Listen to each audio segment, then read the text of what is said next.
ये तो मजदूर नहीं लागत। मालिक, मजदूर के लीलार पर लिखल ना रहे कि वो मजदूर है।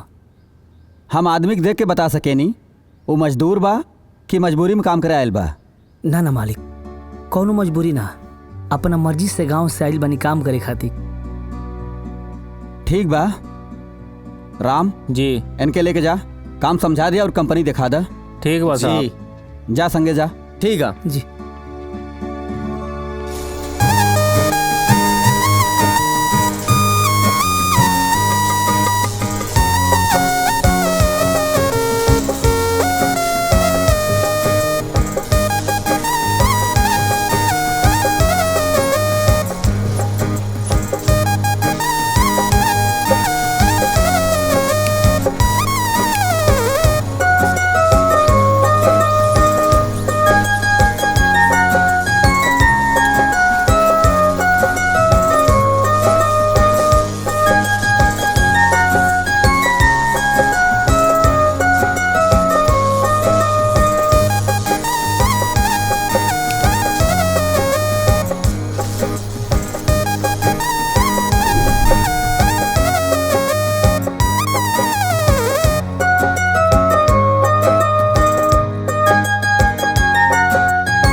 कैसन बाड़ू? कैसन रहा? तू हमके बीच मझधार में छोड़ के चल गईला। कार्तिक, हमार शादी हो रहल बा। मधु, जिंदगी में इंसान के सब कुछ ना मिलेला। तू शादी कला, धीरे धीरे सब ठीक हो जाए। कुछ ठीक ना होई, कुछ ठीक ना होई। कार्तिक, हमार मन मंदिर में तू बसल बड़ा। अच्छा एगो बात बतावा, तू हमसे प्यार करेला ना? मधु, तू तो जानता रही ना, जीव जान से भी ज्यादा तोहरा से हम प्यार करेला। कार्तिक, हमार जीवन साथी तू बड़ा। हम सबके छोड़ के तारा पास चलाई, सबके। देखा, पागलपंथी कबो मत करिए ऐसन बात, पागल लेखा।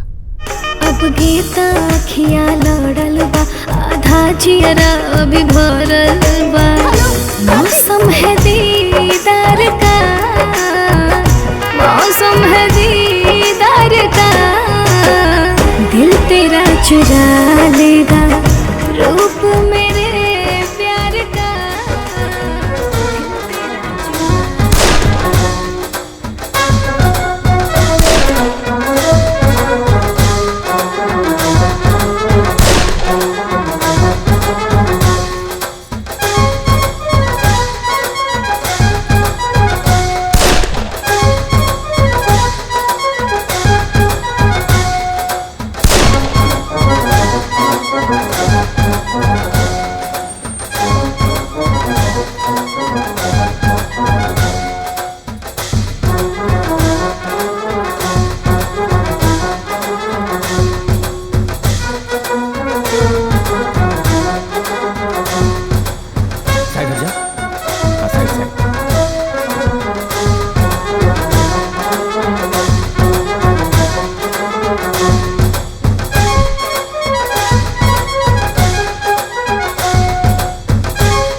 यही दिन के इंतजार करत रहनी।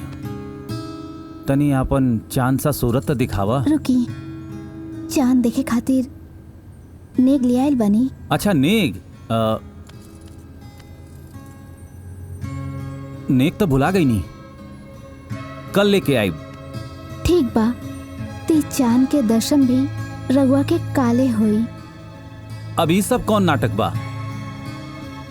ई कोनो नाटक ना हा, ई त सुहागरात के रस्म हा। हर दुल्हा अपन दुल्हन के नेक देवेला। तो ठीक बा, तू एजा सुत जा, हम जाता नहीं दलानी में सुते।